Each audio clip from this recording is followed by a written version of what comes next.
Why do you need molecular pathology? Pathology is the branch of medicine that deals with the laboratory examination of body tissue for diagnostic purposes or perhaps to determine the cause of a disease. Often, a pathologist will examine your tissue or biopsy to provide both you and your doctor an expert opinion. Molecular pathology takes this to an even deeper level.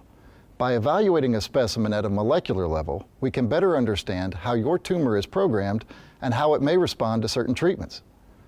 Using a family history, symptoms, a PSA level, and a physical examination, your urologist will decide if a prostate biopsy is necessary. Once the biopsy is completed, the tissue will be sent to the pathologist, where both microscopic examination and molecular testing may be done. Prostate cancer is different in every patient, making molecular testing essential to determine the best treatment for you. Measurement system. What is the Gleason score? After a prostate biopsy, if the biopsy is positive, you will receive a Gleason score. This score grades the prostate cancer and tells the doctor how aggressive we believe this cancer is. Gleason scores are reported as a total score, anywhere from a Gleason 6 to 10. Following the total, you will see something like this, a 3+4, for example.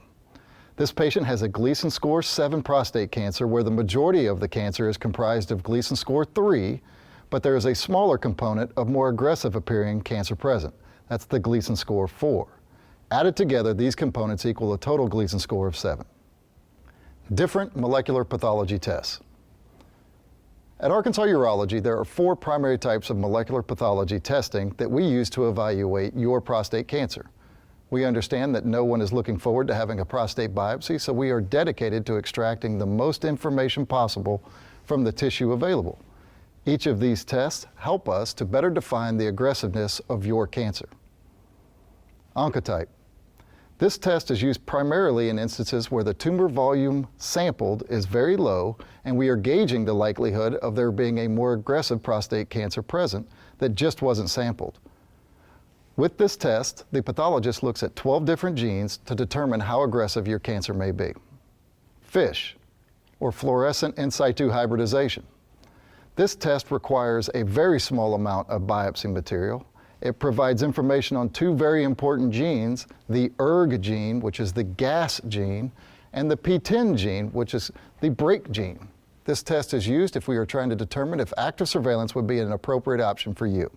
The Prolaris test. The Prolaris test looks at the cell cycle progression of 31 different genes.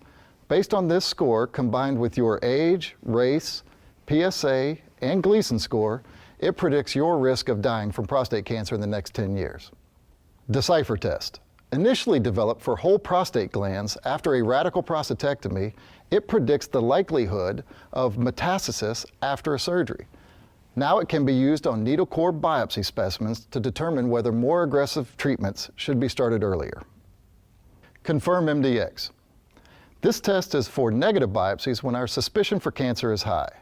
Compared to other cancers, early prostate cancer often does not present with an obvious lump or mass in the prostate gland. Sometimes tumor cells are loosely distributed throughout the gland, leading to incorrect biopsy results. This test can tell us the likelihood that we missed the tumor with our biopsy and can help us direct further biopsies. All of these tests may be combined with advanced imaging like an MRI to further characterize your specific tumor. So why not order them all? Prostate cancer is the most common type of cancer and the second leading cause of cancer-related death in men worldwide. At this time, there is no standardized testing for prostate cancer. Each of these tests gives our physicians insight into the behavior of your specific cancer. Unfortunately, many of these tests are very expensive and are rejected by insurance companies. Arkansas Urology has developed programs with both insurance and partner companies to lower the costs of these tests, specifically the out-of-pocket expense for the patient. Most of our patients pay very little for any of these additional tests. Since the out-of-pocket costs are low, we rarely have to cancel a test due to a cost issue. Every prostate cancer is different. Molecular pathology testing is an important method of diagnosing and understanding cancer at its most basic cellular level. The more we know about your cancer, the better we can care for you. I hope this video has helped you to understand your pathology report, answered your questions, and made you comfortable about the care you will receive. Remember, our team is always available to answer further questions you may have.